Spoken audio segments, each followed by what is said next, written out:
ಬ್ರಹ್ಮರುದ್ರಾದಿವಂದ್ಯಂ ತ್ವಾಂ ಭಜೆ ವೆಂಕಟನಾಯಕಂ ನಿವಾರಯೇಷ್ಟಾನಿಷ್ಟಾನಿ ಸಾಧಯೇಷ್ಟಾನಿ ಮಾಧವ ಶುಭಾನ್ ಧ್ಯಾಯಂತಿ ಯೇ ಕಾಮಾನ್ ಗುರುದೇವ ಪ್ರಸಾದಜಾನ್ ಇತರಾನ್ ಆತ್ಮವಾಬೋತ್ಥಾನ್ ತೇಷಾಂ ವಿದ್ಯಾ ಫಲಿಷ್ಯತಿ. ನಮೋಸ್ತು ತಾತ್ವಿಕಾ ದೇವಾಃ ವಿಷ್ಣುಭಕ್ತಿಪರಾಯಣಾಃ ಧರ್ಮಮಾರ್ಗೇ ಪ್ರೇರಯಂತು ಭವಂತಃ ಸರ್ವ ಏವ ಹಿ. ಶ್ರೀ ಗುರುಭ್ಯೋ ನಮಃ. ಹರಿ ಓಂ. ಶ್ರೀನಿವಾಸ ಆ ಪದ್ಮಾವತಿಯನ್ನು ಕುರಿತು ಮಾತನಾಡಿದಾಗ ಪದ್ಮಾವತಿ ಪುನಃ ಹೇಳ್ತಾಳೆ, ಶೃಣು ಮೂಢ ನ ಜಾನಾಸಿ ಬಾಲಭಾವೇನ ಕಿಂ ವೃಥಾ ತ್ವಾಂ ದೃಷ್ಟ್ವಾ ಆಕಾಶರಾಜೋಪಿ ಕೃತ್ವಾ ನಿಗಡಬಂಧನಂ. ನಿನಗೆ ತಿಳಿಯೋದಿಲ್ಲ. ಯಾಕೆ ಅಂತಂದರೆ, ಒಂದು ವೇಳೆ ನೀನು ವ್ಯರ್ಥವಾಗಿ ಹುಡುಗಾಟವನ್ನು ಮಾಡಿದೆಯಂತಾಗಿದ್ದರೆ ಆಕಾಶರಾಜ ನಿನ್ನನ್ನು ನೋಡಿದರೆ ನಿನ್ನ ಕುತ್ತಿಗೆಯನ್ನು ಬಿಗಿದು ಕಾಲುಗಳಿಗೆ ಸಂಕೋಲೆಗಳನ್ನು ಹಾಕಿ ಸೆರೆಯಲ್ಲಿ ನಿನ್ನನ್ನು ಹಾಕ್ತಾನೆ. ಆದ್ದರಿಂದ ಮುಂದೆ ಆಗುವ ಶಿಕ್ಷೆಯನ್ನು ಈಗಲೇ ಹೇಳ್ತಾ ಇದ್ದೇನೆ, ನೀನು ಇಲ್ಲಿಂದ ಹೊರಟು ಹೋಗು ಅಂತ ಪದ್ಮಾವತಿ ಶ್ರೀನಿವಾಸನಿಗೆ ಹೇಳ್ತಾರೆ. ಆಕಾಶರಾಜ ತ್ವಾಗ್ ದೃಷ್ಟ್ವಾ, ಆಕಾಶರಾಜ ಹೃದಯ ಮನೋಹಾರಿಯಾದ ನಿನ್ನ ರೂಪ ಸೌಂದರ್ಯವನ್ನು ನೋಡಿ ಅಂತ ಇಲ್ಲಿ ಅರ್ಥವನ್ನು ತಿಳಿದುಕೊಳ್ಳಬೇಕು ಅಂತ ಹೇಳ್ತಾರೆ. ನಿನ್ನನ್ನು ಆಹ್ವಾನ ಮಾಡುವ ಮಹೋತ್ಸವದಲ್ಲಿ ಅಪೂರ್ವ ಸೌಂದರ್ಯವನ್ನು ನೋಡಿದಂತಹ ರಾಜ ಜನರ ಕೆಟ್ಟ ದೃಷ್ಟಿ ಎಂಬ ಗ್ರಹಚಾರ ಪರಿಹಾರಕ್ಕಾಗಿ ಗ್ರಹಗಳಿಗೆ ಬಲಿರೂಪವಾದ ಮೇಕೆ ಮೊದಲಾದ ಬಲಿಗಳನ್ನು ಅಲ್ಲಿ ಕೊಡ್ತಾನೆ ಅಂತನ್ನುವ ವಿಚಾರವನ್ನು ತಿಳಿಸ್ತಾರೆ. ಹಾಗೆ ಆ ರಾಜ ಈ ತರಹದ ಕಾರ್ಯಗಳನ್ನು ಮಾಡ್ತಾನೆ ಅಂತನ್ನೋದನ್ನು ಹೇಳ್ತಾರೆ. ಶ್ರೀನಿವಾಸ ಹೇಳ್ತಾನೆ, ಸಾಧ್ಯವೇ ಇಲ್ಲ. ಜಗತ್ತಿನ ಸೂತ್ರಧಾರಿಯಾದಂತಹ ಶ್ರೀನಿವಾಸ ಇವನು ಕಾಮಾತುರರಿಗೆ ಯಾವುದೇ ಭಯ ನಾಚಿಕೆ ಇರೋದಿಲ್ಲ ಅಂತನ್ನುವುದನ್ನು ಜಗತ್ತಿಗೆ ಇಲ್ಲಿ ತೋರಿಸಿಕೊಡ್ತಾ ಇದ್ದಾನೆ ಪರಮಾತ್ಮ. ಹೇಗೆ ಕಾಮಾತುರಿಯಾಗಿರ್ತಕ್ಕಂತಹ ಜೀವರು ಯಾವ ರೀತಿಯಾಗಿ ನಡೆದುಕೊಳ್ಳುತ್ತಾರೆ ಅಂತನ್ನುವುದನ್ನು ಇಲ್ಲಿ ಶ್ರೀನಿವಾಸ ಪದ್ಮಾವತಿಯ ಮುಂದೆ ನಡೆದುಕೊಳ್ಳುವುದರ ಮೂಲಕವಾಗಿ ಜಗತ್ತಿಗೆ ಅದನ್ನು ತೋರಿಸಿಕೊಡ್ತಾ ಇದ್ದಾನೆ. ಹೇಳ್ತಾನೆ, ಆಕಾಶರಾಜನ ಕೈಲಿ ನಾನು ಮರಣ ಹೊಂದಲೂ ನಾನು ಹಿಂಜರಿಯೋದಿಲ್ಲ. ಅದು ಅಲ್ಲದೇನೆ ಯೋಗ್ಯನಾದ ವರನಿಗೆ ತನ್ನ ಮಗಳನ್ನು ಕೊಟ್ಟು ವಿವಾಹ ಮಾಡಬೇಕೆಂದಿರುವ ರಾಜ ನನ್ನನ್ನು ಏಕೆ ಕೊಲ್ತಾನೆ? ಶ್ರೀನಿವಾಸ ಹೇಳ್ತಾನೆ, ಕಾರ್ಯಾಂತೆ ಮರಣಂ ಧ್ರುವಂ. ವಯಸ್ಸಾದಂತಹ ಆಕಾಶರಾಜನಿಗೆ ಎರಡು ಕಾರ್ಯ ಅತ್ಯಂತ ಮುಖ್ಯವಾಗಿ ಉಳಿದಿದೆ. ಒಂದು, ಮಗಳಿಗೆ ವಿವಾಹವನ್ನು ಮಾಡಬೇಕು, ಮಗನಿಗೆ ರಾಜ್ಯಾಭಿಷೇಕವನ್ನು ಮಾಡಬೇಕು. ಆದ್ದರಿಂದ ಈ ಕಾರ್ಯಗಳಿಗೆ ಅವನು ಕಾಯ್ತಾ ಕುಳಿತಿದ್ದಾನೆ. ಯಾವಾಗ ಈ ಕಾರ್ಯವನ್ನು ನಾನು ಮುಗಿಸ್ತೇನೆ, ಯಾವಾಗ ನನ್ನ ಮರಣ ಇದೆ ಅಂತ ಅವನು ಕಾಯ್ತಾ ಕೂತಿದ್ದಾನೆ. ಅಂತಹದ್ದು ಉತ್ತಮನಾದ ವರ ಸಿಕ್ಕಾಗ ಅವನು ವಿವಾಹವನ್ನು ಮಾಡದೇನೆ ಅವನು ಕೊಲ್ಲೋದು ಅಥವಾ ಮರಣದಂಡನೆಯನ್ನು ಕೊಡೋದು ಎಂದಿಗೂ ಮಾಡಲಿಕ್ಕೆ ಸಾಧ್ಯ ಇಲ್ಲ. ಆದ್ದರಿಂದ ಆಕಾಶರಾಜನ ಕಾರ್ಯಗಳು ಶೀಘ್ರವಾಗಿ ನೆರವೇರಬೇಕು. ಅದಕ್ಕಾಗಿ ಆ ಪಾರ್ವತೀ ಪರಮೇಶ್ವರ ಪೂಜೆಯನ್ನು ವಿಶೇಷವಾಗಿ ಮಾಡಬೇಕು ಅಂತ ಎಲ್ಲ ವಿಚಾರಗಳನ್ನು ಇಲ್ಲಿ ಆ ಶ್ರೀನಿವಾಸ ಹೇಳ್ತಾನೆ ಅಂತನೋ ವಿಚಾರವನ್ನು ತಿಳಿಸ್ತಾರೆ. ಪದ್ಮಾವತಿ ಪುನಃ ಹೇಳ್ತಾಳೆ, ನಿಷಾದೇಶ್ವರ, ನೀನು ನನ್ನನ್ನು ಮುಟ್ಟಿದರೆ ನನ್ನಾಣೆ ಅಂತ ಹೇಳ್ತಾಳಂತೆ. ಆಕಾಶರಾಜನ ಮೇಲಾಣೆ, ಪರಮಾತ್ಮನ ಮೇಲಾಣೆ, ವೆಂಕಟಾಚಲಪತಿಯ ಮೇಲಾಣೆ, ವರಾಹದೇವನ ಮೇಲಾಣೆ, ರಂಗನಾಥನ ಮೇಲಾಣೆ ಅಂತ ಹೀಗೆ ಎಲ್ಲ ದೇವತೆಗಳ ಮೇಲೆ ಆಣೆಯನ್ನು ಹಾಕ್ತಾಳಂತೆ. ನಿನ್ನ ಆಕಾಶರಾಜನ ಹಾಗೂ ಪರಮಾತ್ಮನ ಹಾಗೂ ವೆಂಕಟೇಶನ, ವರಾಹನ, ರಂಗನಾಥನ ಮೇಲೆ ಆಣೆಯನ್ನು ಇಟ್ಟಿದ್ದೇನೆ. ಇದರ ಮೇಲಾದರೂ ನಿನಗೆ ಗೌರವವಿದ್ದರೆ ನೀನು ಹೊರಟು ಹೋಗು ನಿನ್ನ ಮನೆಗೆ ಅಂತ ಆ ಪದ್ಮಾವತಿ ಹೇಳ್ತಾಳಂತೆ. ಆದರೆ ಪದ್ಮಾವತಿಯ ಮಾತನ್ನು ಯಾವುದಕ್ಕೂ ಗಮನ ಕೊಡದೇನೆ ಕುದುರೆ ಮೇಲೆ ಕುಳಿತು ಇನ್ನೂ ಅವಳ ಸಮೀಪಕ್ಕೆ ಶ್ರೀನಿವಾಸ ಬರ್ತಾನಂತೆ. ಆಗ ಪದ್ಮಾವತಿಯು ತನ್ನ ಎದುರಾಗಿ ನಿಂತ ಕುದುರೆಯನ್ನು ನೋಡಿ ಹೇಳ್ತಾಳಂತೆ, ಕಾಡಿನಲ್ಲಿ ಅಲೆಯುವ ಕೃಷ್ಣನೇ, ತಂದೆ ತಾಯಿಗಳನ್ನು, ನೆಂಟರನ್ನು, ಒಡಹುಟ್ಟಿದವರೇ ಮೊದಲಾದವರನ್ನು ಬಿಟ್ಟು ದಿಕ್ಕಿಲ್ಲದೆ ನೀನು ಮರಣ ಹೊಂದುತ್ತೀಯಾ? ನಿನಗೆ ಇದರಿಂದ ಏನು ಫಲ ಇದೆ? ಅನ್ಯಾಯವಾಗಿ ಮೃತನಾಗಿ ಕಾಗೆಗಳಿಗೆ ಆಹಾರವಾಗ್ತಿ ಅಂತ ಆ ಶ್ರೀನಿವಾಸನನ್ನು ಕುರಿತು ಹೇಳ್ತಾಳಂತೆ. ಶ್ರೀನಿವಾಸ ಹೇಳ್ತಾನೆ, ವಿಧಿನ ಲಿಖಿತಂ ಕರ್ಮ ನ ತದ್ವರ್ಥಂ ಭವಿಷ್ಯತಿ. ಬ್ರಹ್ಮ ಬರಹ ಅದು ಎಂದಿಗೂ ವ್ಯರ್ಥವಾಗಲಿಕ್ಕೆ ಸಾಧ್ಯ ಇಲ್ಲ.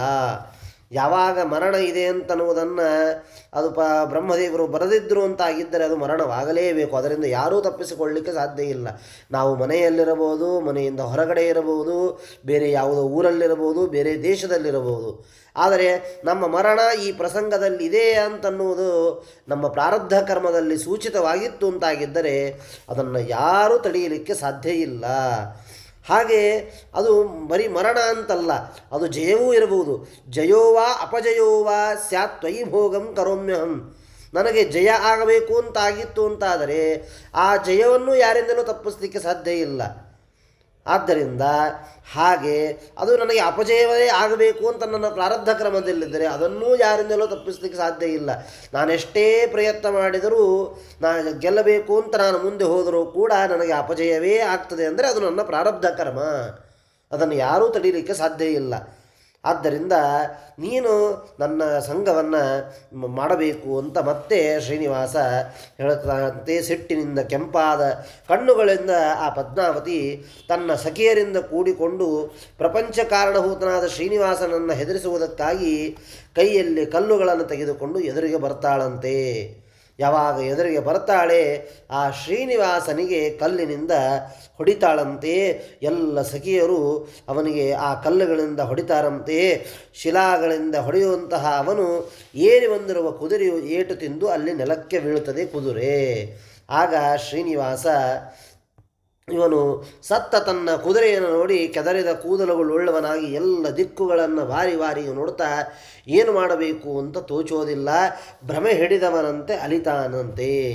ಯಾಕೆಂದರೆ ಕುದುರೆ ಇದು ಬೇರೆ ಯಾರೂ ಅಲ್ಲ, ಸಾಕ್ಷಾತ್ ವಾಯುದೇವರೇ ಅಲ್ಲಿ ಕುದುರೆಯಾಗಿ ಬಂದಿದ್ದಾರೆ. ಪರಮಾತ್ಮ ವಾಯುದೇವರ ಮೇಲೆ ಅಷ್ಟು ಪ್ರೀತ್ಯಾಸ್ಪದನಾಗಿರ್ತಕ್ಕಂಥವನು. ಆದ್ದರಿಂದ ಹಾಗೆ ಆ ಕುದುರೆಗೆ ಏನಾಯಿತು ಅಂತನ್ನುವುದನ್ನು ಅಷ್ಟು ಪರಿಪರಿಯಾಗಿ ಆ ಶ್ರೀನಿವಾಸ ನೋಡ್ತಾನೆ ಅಂತ ನಮ್ಮ ವಿಚಾರವನ್ನು ತಿಳಿಸ್ತಾರೆ. ನೃಪತದ್ ಹಜರಾಟ್ ಸ್ವಯಂ. ಇಲ್ಲಿ ಹೇಳ್ತಾರೆ ವಾಯುದೇವರು. ಹಯ ಅಂತಂದರೆ ವಾಯುದೇವರು ಅಂತ ಅರ್ಥವನ್ನು ಮಾಡ್ತಾರೆ. ಕಲ್ಲಿನಿಂದ ಪದ್ಮಾವತಿ ಹೊಡೆದಾಗ ಕುದುರೆಯಲ್ಲಿದ್ದಂತಹ ವಾಯುದೇವರು ಹೊರಗೆ ಬಂದು ಬಿಡ್ತಾರಂತೆ. ನೋಡ್ರಿ ಹೇಗೆ ಜೀವನಲ್ಲಿ ವಾಯುದೇವರು ಹೊರಗಡೆಗೆ ಬಂದಾಗ ಆ ದೇಹ ಅದು ಯಾವುದಕ್ಕೂ ಉಪಯೋಗವಿಲ್ಲದೆ ಇದ್ದಂತೆ ಭೂಮಿಯಲ್ಲಿ ಬೀಳ್ತದೋ ಆಗ ಯಾವಾಗ ಕುದುರೆಗೆ ಆ ಎಲ್ಲ ಕನ್ಯೆಯರು ಹಾಗೂ ಪದ್ಮಾವತಿ ಆ ಕಲ್ಲಿನಿಂದ ಹೊಡಿಲಿಕ್ಕೆ ಪ್ರಾರಂಭ ಮಾಡ್ತಾರೆ, ಆಗ ಕುದುರೆಯಿಂದ ವಾಯುದೇವರು ಹೊರಗೆ ಬಂದು ಬಿಡ್ತಾರಂತೆ. ಯಾವಾಗ ಪ್ರಾಣದೇವರೇ ಹೊರಗೆ ಬಂದ ಮೇಲೆ ಆ ಕುದುರೆಯಲ್ಲಿ ಜೀವ ಇರಲಿಕ್ಕೆ ಹೇಗೆ ಸಾಧ್ಯ? ಕುದುರೆ ಸತ್ತು ಬೀಳುತ್ತದೆ. ಆದ್ದರಿಂದ ಪದ್ಮಾವತಿ ಹಾಗೂ ಸಖಿಯರು ಹೊಡೆದ ಕಲ್ಲಿನಿಂದ ಕುದುರೆ ಮರಣವಾಯಿತು ಅಂತ ಎಂದಿಗೂ ತಿಳಿಯಬಾರದು. ಯಾಕೆಂದರೆ ಸಾಕ್ಷಾತ್ ವಾಯುದೇವರಿಗೆ ಪದ್ಮಾವತಿ ಲಕ್ಷ್ಮೀದೇವಿ ಬೇರೆ ಮಾತು, ಆದರೆ ಉಳಿದ ಸಖಿಯರು ಅವರು ಹೊಡೆದದ್ದರಿಂದ ಅದು ಸತ್ತು ಬಿತ್ತು ಅಂತ ಅರ್ಥವಲ್ಲ. ಅಲ್ಲಿ ಪ್ರಾಣದೇವರು ಹೊರಗೆ ಬಂದದ್ದರಿಂದ ಆ ರೀತಿಯಾಗಿ ಆಯಿತು ಅಂತನ್ನುವುದನ್ನು ಇಲ್ಲಿ ತಿಳಿಸ್ತಾರೆ. ಆದ್ದರಿಂದ ಶ್ರೀನಿವಾಸ ಪದ್ಮಾವತಿಯರ ಪರಸ್ಪರ ಮುಖಾಮುಖಿ ಮಾಡುವುದಕ್ಕಾಗಿ ವಾಯುದೇವರು ಇಲ್ಲಿ ಆ ಸೇವೆಗಾಗಿ ಬಂದದ್ದೇ ಹೊರತು ಇನ್ಯಾವುದಕ್ಕೂ ಅಲ್ಲ. ಆದ್ದರಿಂದ ಅವರೊಬ್ಬರ ಭೇಟಿಯಾದ ಮೇಲೆ ಇಲ್ಲಿ ನನಗೆ ಒಳಗೆ ಇರಲಿ ಹೊರಗೆ ಇರಲಿ ನಂದೇನು ಕೆಲಸ ಅಂತ ವಾಯುದೇವರು ಕುದುರೆಯಿಂದ ಹೊರಗೆ ಬಂದು ಬಿಡುತ್ತಾರಂತೆ. ತೆಕ್ತಾಸುಂ ಅಂದರೆ ಆದ್ದರಿಂದ ಯಾವಾಗ ವಾಯುದೇವರು ಹೊರಗೆ ಬರುತ್ತಾರೆ ಆ ದೇಹೇಪಿ ಎತ್ತಪವನಃ. ಆದ್ದರಿಂದ ಹೇಗೆ ದೇಹದಲ್ಲಿ ದೇಹದಲ್ಲಿ ಎಲ್ಲ ಇಂದ್ರಿಯಗಳು ಬಿದ್ದರೂ ಕೂಡ ಜೀವ ಇನ್ನೂ ಉಸಿರಾಡ್ತಾ ಇರ್ತಾನೆ, ಯಾಕೆಂದರೆ ವಾಯುದೇವರು ದೇಹದಲ್ಲಿ ಇರ್ತಾರೆ. ಹಾಗೆ ಇಲ್ಲಿಯೂ ಕೂಡ ಆ ವಾಯುದೇವರು ಇರುವವರೆಗೂ ಆ ಕುದುರೆ ಆರಾಮಾಗಿ ನಿಂತಿತ್ತು. ಯಾವಾಗ ಅವರು ಕಲ್ಲು ಹೊಡಿಲಿಕ್ಕೆ ಪ್ರಾರಂಭ ಮಾಡಿದರು ವಾಯುದೇವರು ವಿಚಾರ ಮಾಡ್ತಾರೆ ನನ್ನ ಕೆಲಸ ಆಯಿತು ಅಂತ. ಯಾವಾಗ ಆ ಕುದುರೆಯಿಂದ ಹೊರಗೆ ಬರುತ್ತಾರೆ ಆಗ ಅಲ್ಲಿ ಆ ಕುದುರೆ ಸತ್ತು ಬೀಳುತ್ತದೆ ಅಂತ ನಾವು ವಿಚಾರವನ್ನು ತಿಳಿಸ್ತಾರೆ. ಸ್ವಯಂಕೃತ ಅಪರಾಧದಿಂದ ನನ್ನ ಎದುರಿಗೆ ನನ್ನ ಕುದುರೆ ಇದು ಸಂಕಷ್ಟಕ್ಕೆ ಈಡಾಯಿತು ಅಂತ ಪರಮಾತ್ಮ ಅವನು ವಿಚಾರವನ್ನು ಮಾಡುತ್ತಾನೆ. ಇದೆಲ್ಲ ಆ ತಾಯಿಯ ಸೇವೆಯನ್ನು ಮಾಡದಿದ್ದರಿಂದ ಇಂತಹ ಸಂಕಟ ನನಗೆ ಬಂದೊದಗಿದೆ ಅಂತ ಜಗತ್ತಿಗೆ ಸ್ವಾಮಿಯಾಗಿರ್ತಕ್ಕಂತಹ ಪರಮಾತ್ಮ ಉತ್ತರ ದಿಕ್ಕಿಗೆ ಹೊರಟು ಹೋಗ್ತಾನಂತೆ. ಈ ಶ್ರೀನಿವಾಸ ಬೆಟ್ಟದ ಮೆಟ್ಟಲುಗಳನ್ನು ಏರಿ ಯಾವ ಸಂಕಟವಿಲ್ಲದವನಾದರೂ ಲೋಕ ವಿಡಂಬನೆಗಾಗಿ ಪ್ರಳಯ ಕಾಲದಲ್ಲಿ ಆಲದೆಲೆ ಮೇಲೆ ಮಲಗಿದಂತೆ ವ್ಯಸನದಿಂದ ಹಾಸಿಗೆಯ ಮೇಲೆ ಶ್ರೀನಿವಾಸ ಮಲಗುತ್ತಾನೆ ಅಂತ ನಮ್ಮ ವಿಚಾರವನ್ನು ತಿಳಿಸ್ತಾರೆ. ಶ್ರೀನಿವಾಸ ಮಂಚದ ಮೇಲೆ ಮಲಗಿರುತ್ತಾನೆ. ಆಗ ಬಕುಳಾದೇವಿ ಆ ಶ್ರೀನಿವಾಸನ ಸೇವೆಗಾಗಿ ಅಲ್ಲಿಗೆ ಬರ್ತಾಳಂತೆ. ಬಂದು ಆ ಬಕುಳಾದೇವಿ ಕೇಳ್ತಾಳಂತೆ, ಏನು ಮಾಡಬೇಕು ನಿನಗಾಗಿ ಅಡಿಗೆಯನ್ನು ಹೇಳ್ತಾರೆ. ಎಷ್ಟು ವಿಧವಾದ ಅಡಿಗೆಯನ್ನು ಶ್ರೀನಿವಾಸನಿಗಾಗಿ ಮಾಡಬೇಕು, ಮಾಡುತ್ತಾರೆ ಅಂತ ನಮ್ಮ ವಿಚಾರವನ್ನು ಹೇಳ್ತಾರೆ. ಷಡ್ವಿಧಾನ್ನಂ ಸಮಾಧಾಯ ಸೂಪಾಪೂಪರ ಸಾನ್ವಿತಂ ರಮಾಪತಿಸ್ತು ಬಕುಲ ಭಕ್ತಿಭಾವೇನ ಸಂಯುತ. ನೋಡ್ರಿ, ಯಾವುದ್ಯಾವುದು ಪರಮಾನ್ನ, ಹರಿದ್ರಾನ್ನ, ದದ್ಯನ್ನ, ಮೊಸರನ್ನ, ಕೃಸರೋದನ ಮತ್ತು ಗುಡೋದನ ಮತ್ತು ಮುದ್ಗಾನ್ನ, ಹೀಗೆ 6 ವಿಧವಾದ ಅನ್ನವನ್ನು ವಿಷ್ಣು ತೀರ್ಥದಲ್ಲಿ ತಿಳಿಸುವಂತಹ ಮಾತು ಇದು. ಹೀಗೆ 6 ವಿಧವಾದ ಅನ್ನವನ್ನು ಅಲ್ಲಿ ತಯಾರು ಮಾಡ್ತಾರಂತೆ. ನೋಡ್ರಿ, ಅದನ್ನು ಹೇಗೆ ಮಾಡಬೇಕು ಅಂತ ಅನ್ನೋದನ್ನು ಹೇಳ್ತಾರೆ.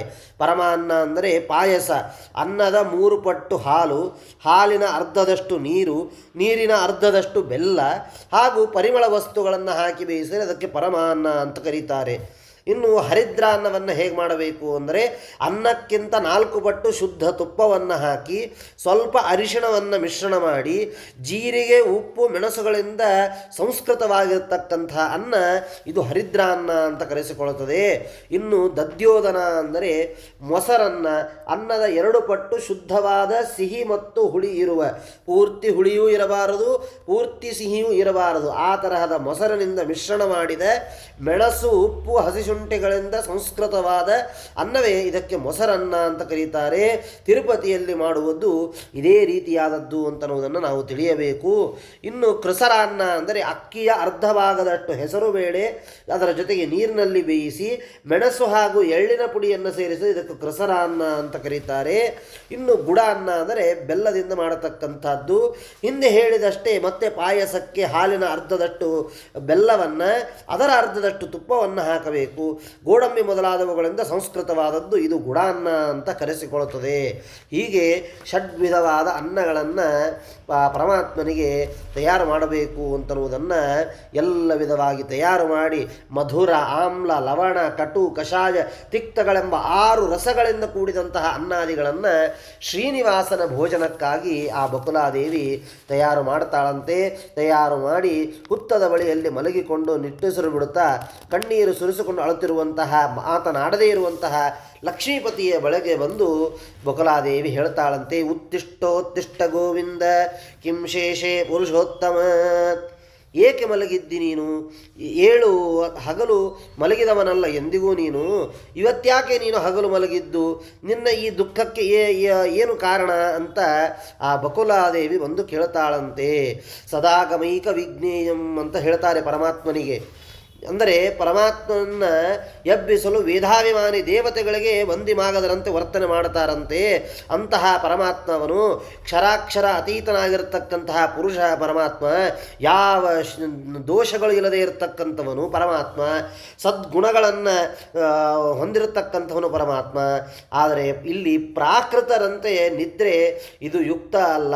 ಇಲ್ಲಿ ಪರಮಾತ್ಮ ಕೇವಲ ನಟನೆಯನ್ನು ಮಾಡ್ತಾ ಇದ್ದಾನೆ ಅಂತ ಹೇಳ್ತಾರೆ.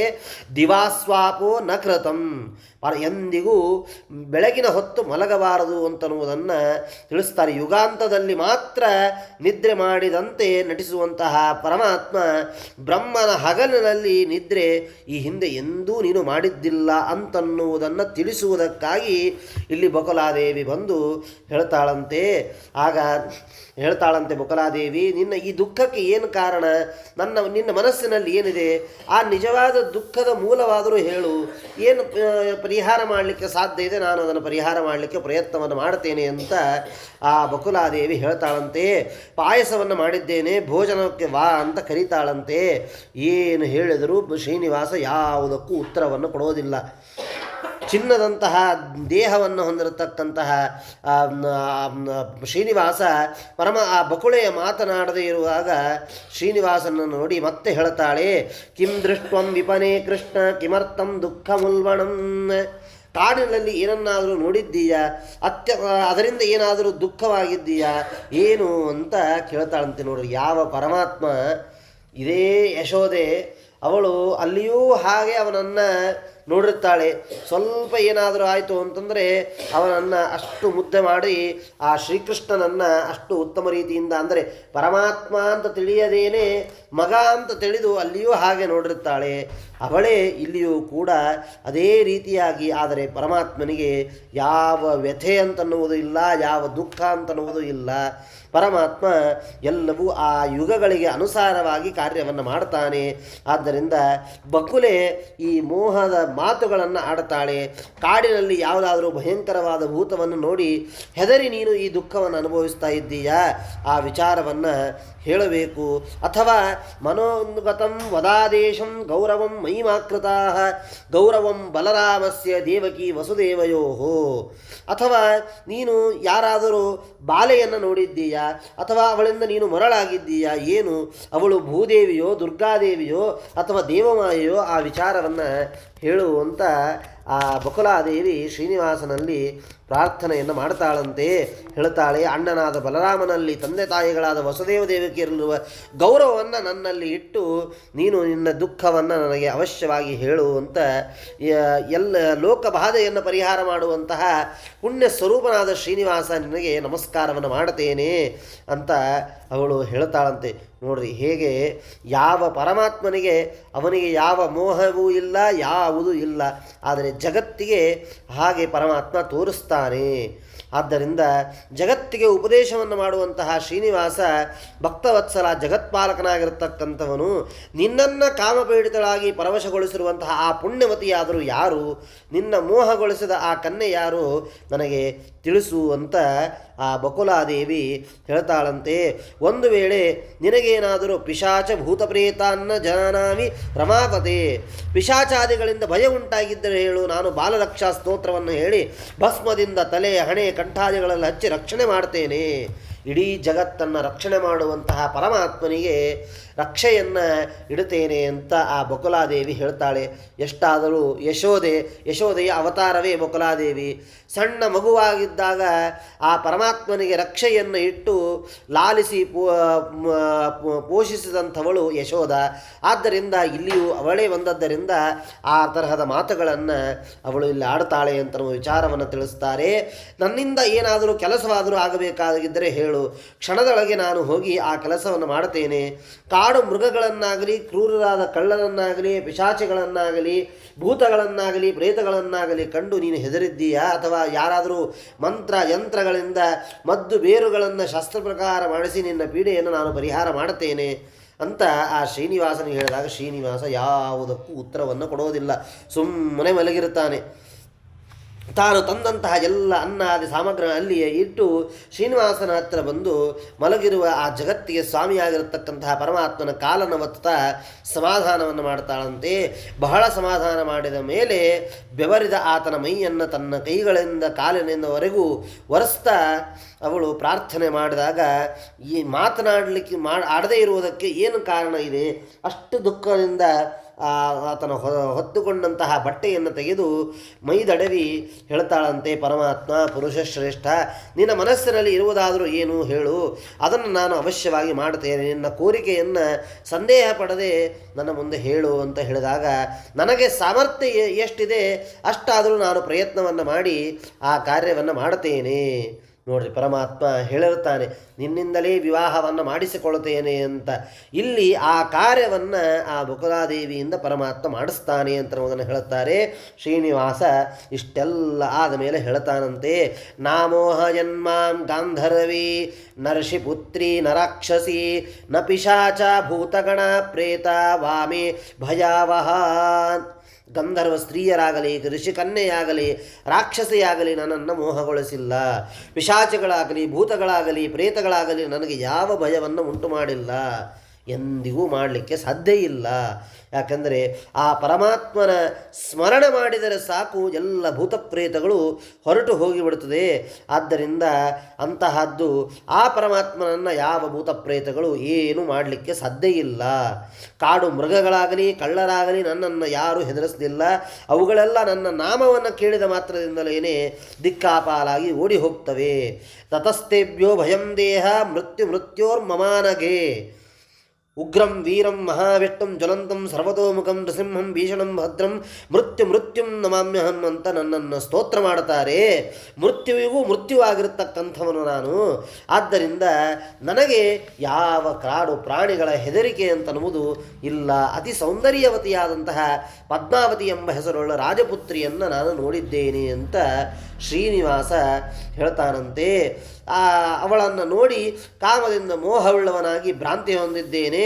ಉತ್ಕೃಷ್ಟವಾದ ಆಕಾರವುಳ್ಳ ಚಲುವೆಯಾದ ಸುಂದರವಾದ ಕಣ್ಣು ಹುಬ್ಬುಗಳುಳ್ಳ ಕಪ್ಪಾದ ಮುಂಗುರುಗಳುಳ್ಳ ಪೂರ್ಣ ಚಂದ್ರನಂತೆ ಮುಖವುಳ್ಳಂತಹ ನೀಲಮಣಿಯಂತೆ ಪ್ರಕಾಶಿಸುವಂತಹ ದೇಹವುಳ್ಳ ಲಕ್ಷ್ಮಿಗೆ ಸಮನಾಗಿರುವಂತಹ ಪದ್ಮಾವತಿಯನ್ನು ನನಗೆ ನೀನು ವಿವಾಹವನ್ನು ಮಾಡಿಸು ಅಂತ ಆ ಶ್ರೀನಿವಾಸ ಬಕುಲಾದೇವಿಗೆ ತಿಳಿಸ್ತಾನಂತೆ.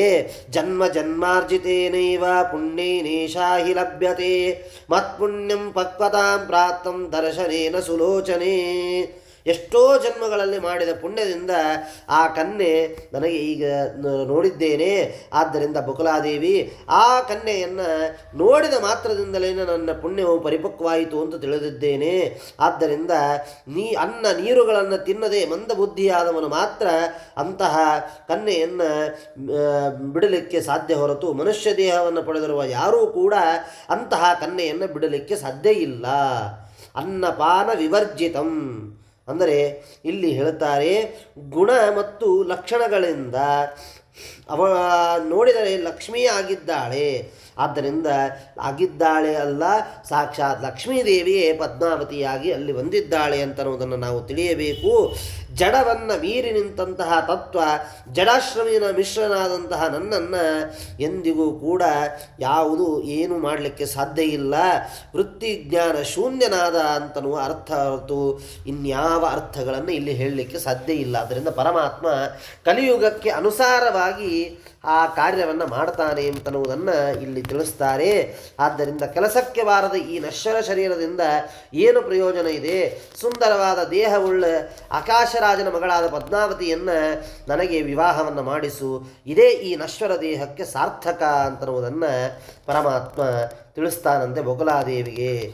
ಯಾವಾಗ ಆ ಬಕುಲಾದೇವಿಗೆ ತಿಳಿಸ್ತಾನೆ, ಕಿಮನಿತ್ಯನೇನ ದೇಹೇನ, ಆ ಹುತ್ತದಲ್ಲಿ ಎಷ್ಟು ದಿನ ನೀನು ಕೊಟ್ಟ ಅನ್ನಪಾನಾದಿಗಳಿಂದ ಜೀವಿಸಿದ್ದೇನೋ ಇದೊಂದು ಪ್ರಾಣಧಾರಣೆಗೆ ಮಾತ್ರ ಯೋಗ್ಯವಾಗಿದ್ದು, ಜೀವನವೆಂದರೆ ಇಷ್ಟೇ ಅಲ್ಲ, ಅದೂ ಅಲ್ಲದೆ ಇದರಿಂದ ಪ್ರತಿದಿನ ನಿನಗೂ ಅನ್ನಪಾನಾದಿಯನ್ನು ತಯಾರಿಸುವ ಕ್ಲೇಶ ಉಂಟು ಮಾಡುವುದಾಗಿದೆ. ನನ್ನ ಜೀವನ ಇಷ್ಟು ದಿವಸ ಹೀಗೆ ಕಾಲ ಏನೋ ಕಳೀತು. ಆದ್ದರಿಂದ ಆಕಾಶರಾಜನ ಪುತ್ರಿಯೊಂದಿಗೆ ನನ್ನನ್ನು ವಿವಾಹವನ್ನು ಮಾಡಿಸಬೇಕು ಅಂತ ಆ ಬಕುಲಾದೇವಿಯ ಮುಂದೆ ಆ ಶ್ರೀನಿವಾಸ ಹೇಳ್ತಾನಂತೆ. ಅಷ್ಟು ಆ ಪದ್ಮಾವತಿಯಿಂದ ಅವನು ಮೋಹಿತನಾಗಿದ್ದಾನೆ ಅಂತ ನಮ್ಮ ವಿಚಾರವನ್ನು ತಿಳಿಸ್ತಾರೆ. ಪದ್ಮಾವತಿಯನ್ನು ಬಿಟ್ಟು ನಾನು ಬದುಕಲಿಕ್ಕೆ ಸಾಧ್ಯ ಇಲ್ಲ, ಇದು ನಿಜ ಅಂತ ನೀನು ತಿಳಿಯಬೇಕು. ಪದ್ಮಾವತಿಯು ನನ್ನನ್ನು ಕಲ್ಲುಗಳಿಂದ ಹೊಡೆದಿದ್ದರೂ ಆಕೆಯ ಕಲ್ಲುಗಳ ಪೆಟ್ಟಿನಿಂದ ಕುದುರೆಯು ಮರಣ ಹೊಂದಿದ್ದರೂ ಆಕೆಯ ಮೇಲೆ ನಾನು ಎಂದಿಗೂ ಕೋಪವನ್ನು ಮಾಡಿಕೊಳ್ಳೋದಿಲ್ಲ ಅಂತ ಒಂದು ಹೇಳ್ತಾನೆ. ಮಜ್ಜೀವನಂ ತದಾರ್ಥ ಜನಿತಂ ವೆಂಕಟಾಚಲೇ, ಪದ್ಮಾವತಿಯ ಹಿತವನ್ನು ಬಯಸಿಯೇ ಈ ವೆಂಕಟಾಚಲದಲ್ಲಿ ವಾಸವನ್ನು ಮಾಡ್ತಾ ಇದ್ದೇನೆ. ಆದ್ದರಿಂದಲೇ ಅವಳು ನನ್ನನ್ನು ಹೊಡೆದು ಗಾಯಗೊಳಿಸಿದ್ದರೂ ಅವಳ ಮೇಲೆ ಯಾವ ಕೋಪವನ್ನು ನಾನು ಮಾಡಿಕೊಳ್ಳೋದಿಲ್ಲ. ಕಾರಣ ಅವಳ ಮೇಲಿನ ಮೋಹ ನನ್ನನ್ನು ಅಷ್ಟು ಕಾಡ್ತಾ ಇದೆ ಅಂತನ್ನುವ ವಿಚಾರವನ್ನು ಆ ಶ್ರೀನಿವಾಸ ಬಕುಲಾದೇವಿಗೆ ಹೇಳ್ತಾನಂತೆ. ನಾನು ವೈಕುಂಠದಿಂದ ಈ ವೆಂಕಟಾಚಲಕ್ಕೆ ಬಂದಿದ್ದೇ ಆ ಪದ್ಮಾವತಿಯನ್ನು ವಿವಾಹವಾಗಲಿಕ್ಕೆ ಅಂತ. ಆದ್ದರಿಂದ ಅವಳನ್ನು ವಿವಾಹವಾಗದೇ ಇದ್ದರೆ ನಾನು ಇಲ್ಲಿಗೆ ಬಂದದ್ದೇ ವ್ಯರ್ಥವಾಗಿ ಹೋಗ್ತದೆ. ಆದ್ದರಿಂದ ಎಂದಿಗೂ ಹಾಗಾಗಬಾರದು. ಯಾವ ಕಾರ್ಯವನ್ನು ಮಾಡಲಿಕ್ಕೆ ಅಂತ ನಾವು ನಿಂತಿರ್ತೇವೆ ಆ ಕಾರ್ಯ ಪರಿಪೂರ್ಣವಾಗಬೇಕೇ ಹೊರತು ಆ ಕಾರ್ಯವನ್ನು ಅರ್ಧದಲ್ಲೇ ನಿಲ್ಲಿಸೋದು ಎಂದಿಗೂ ಸರಿಯಾದದ್ದಲ್ಲ.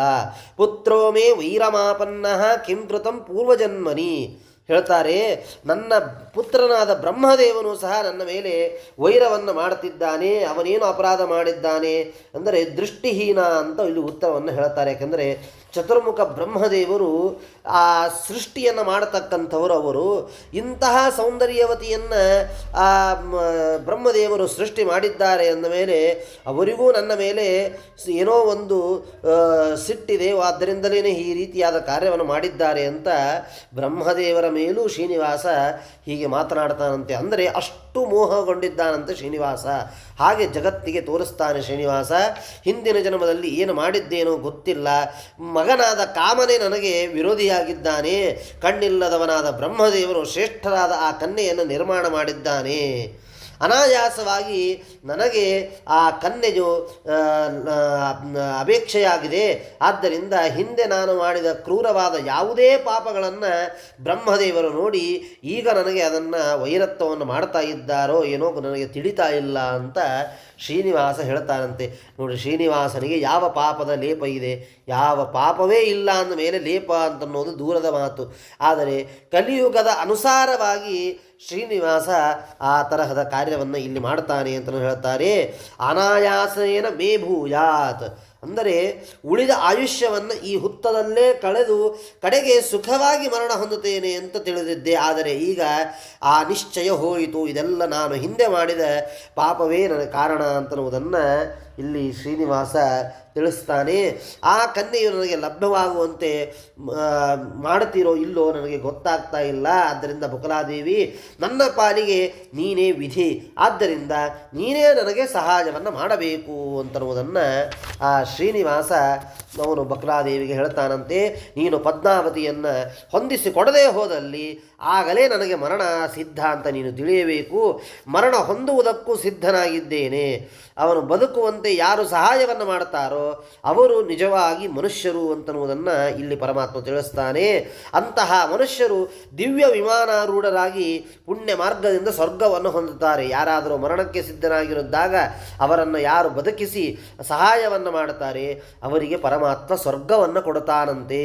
ಹೀಗೆ ಧರ್ಮಾರ್ಥಗಳ ನಿಮಿತ್ತವಾಗಿ ಧರ್ಮ ಮಾರ್ಗವನ್ನು ನೀನು ಆಶ್ರಯಿಸಬೇಕು ಅಂತ ಆ ಬಕುಲಾದೇವಿಗೆ ಶ್ರೀನಿವಾಸ ಹೇಳ್ತಾನೆ. ನೋಡಿ ಹೇಗಿದೆ ಪರಮಾತ್ಮನ ವಿಚಿತ್ರವಾದಂತಹ ಕಾರ್ಯ. ಪರಮಾತ್ಮನಿಗೆ ಮರಣ ಅಂತನ್ನುವುದು ಇಲ್ಲವೇ ಇಲ್ಲ, ಆದರೆ ಇಡೀ ಜಗತ್ತಿಗೆ ಪರಮಾತ್ಮ ತೋರಿಸ್ತಾನೆ. ಆದ್ದರಿಂದ ಹೇಳ್ತಾನಂತೆ, ಹೆಚ್ಚು ಮಾತಿನಿಂದ ಏನೂ ಫಲ ಇಲ್ಲ, ಸುಮ್ಮನೆ ಮಾತನಾಡೋದ್ರಲ್ಲಿ ಏನೂ ಫಲ ಇಲ್ಲ. ಒಂದೇ ಒಂದು, ನೀನು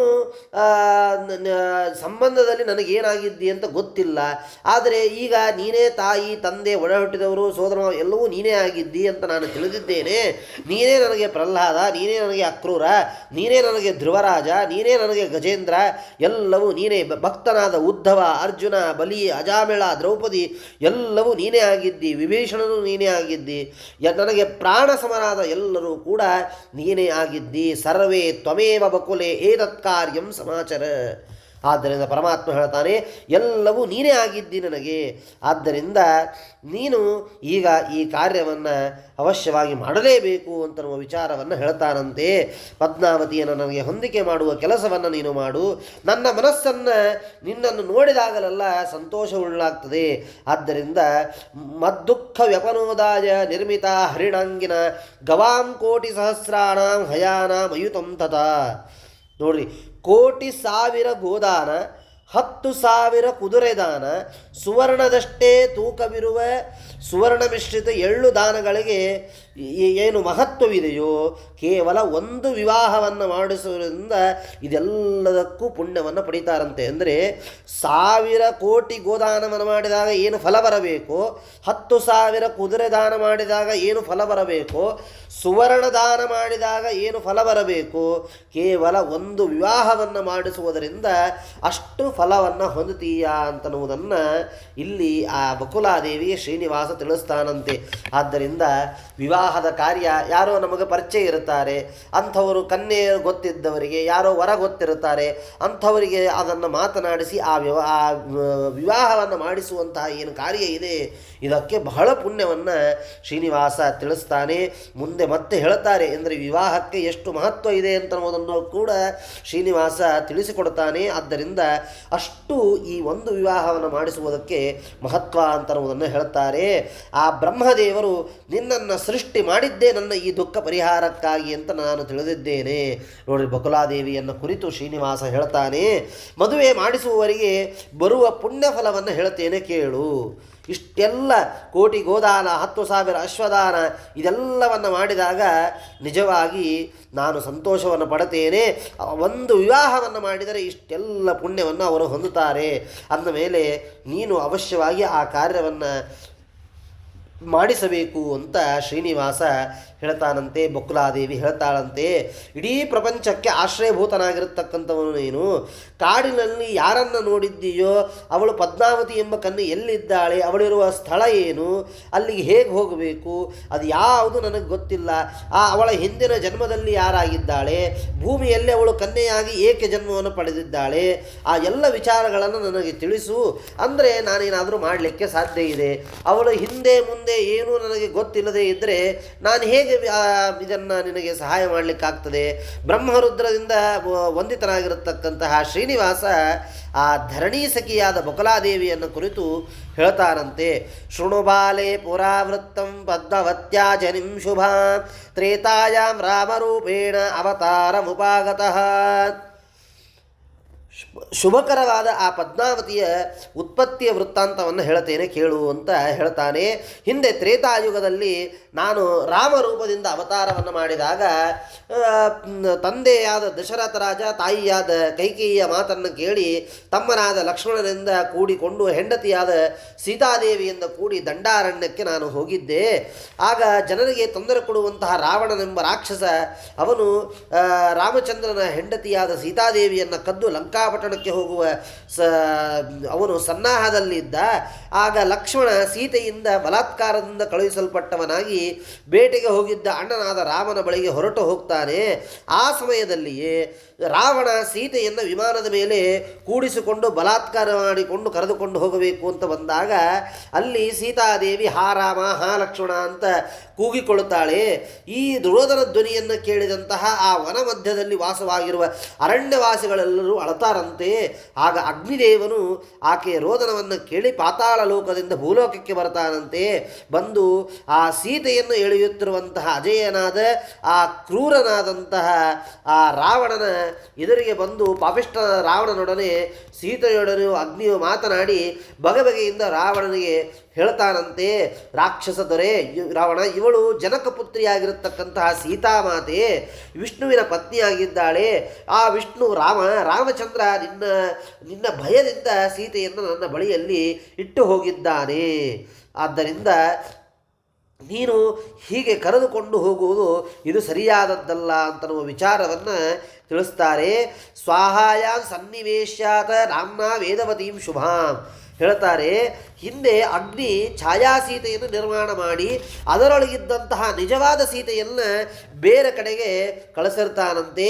ಆದ್ದರಿಂದ ನೋಡ್ರಿ, ರಾವಣ ಸೀತಾದೇವಿಯನ್ನು ಕದ್ದೊಯ್ದ ಅಂತ ನಾವೇನು ರಾಮಾಯಣದಲ್ಲಿ ಕೇಳ್ತೇವೆ, ಎಂದಿಗೂ ಹಾಗೆ ಬರೀ ಅಷ್ಟೇ ಕೇಳಿದರೆ ಅದು ನಮ್ಮ ಪಾಪ ಸಾಧನವಾಗ್ತದೆ. ಯಾಕೆಂದರೆ ಸಾಕ್ಷಾತ್ ಲಕ್ಷ್ಮೀದೇವಿಯನ್ನು ಅಪಹಾರ ಮಾಡುವುದಾಗಲಿ ಅಥವಾ ಸ್ಪರ್ಶ ಮಾಡುವುದಾಗಲಿ ಯಾರಿಗೂ ಅಧಿಕಾರವಿಲ್ಲ.